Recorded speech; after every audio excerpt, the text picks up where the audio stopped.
joining us nearly 2 weeks after a crash that killed Metro officer Milburn Beidel. Investigators say speed played a major factor in that tragic accident. There were 2 officers in the car, and the sheriff says neither was wearing a seatbelt. And there's more information about the crash as well. Eyewitness News reporter Jonathan McCall was at the news conference this morning. Jonathan. Gary, 71 in a posted 45-mile-per-hour speed zone. That's how fast we learned this morning Officer Beidel was traveling at the time of that tragic accident back on October 7th.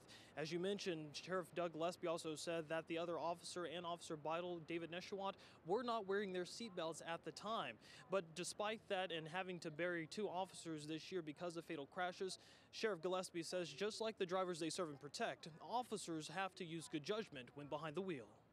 I'm deeply troubled by preventable accidents and injuries, and I want to make it clear to the public and our police department that corrective action is being taken. Investigators say the 2 officers had just finished checking out an odor call and were headed north on Nellis back on October 7th. As they approached Washington, another car pulled out in front of them, and that's when Officer Beidel swerved to avoid hitting that car. The high rate of speed caused their patrol car to flip over several times before finally landing on the roof. We learned that Officer Beidel was ejected from the car. Investigators say the officers did not have on any emergency lights or sirens at the time of the crash. The sheriff says they would like to talk to the other driver involved in the crash at this point. Gillespie says new procedures and training will be implemented in order to prevent another deadly tragedy.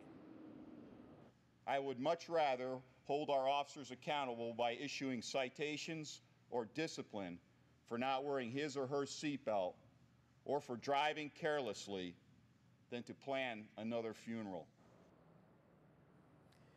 Gillespie says they have plans for more driver training and are even looking at how other companies like UPS deal with safe driving of their employees. Gillespie says in order for this to work, the culture and policies of the department will have to change. Back live now, we also learned the condition of that other officer, 25-year-old David Neshawat, during the news conference this morning. We are told that he was released from UMC on Saturday and was released to a long-term health care facility. We're told that his prognosis is good, but it will be a long time before he does return to the force. Now, if you would like to view the entire news conference in its entirety, you can just head over to our website at lasvegasnow.com. We are live this afternoon. Jonathan McCall, Channel 8 Eyewitness News. Jonathan, thank you.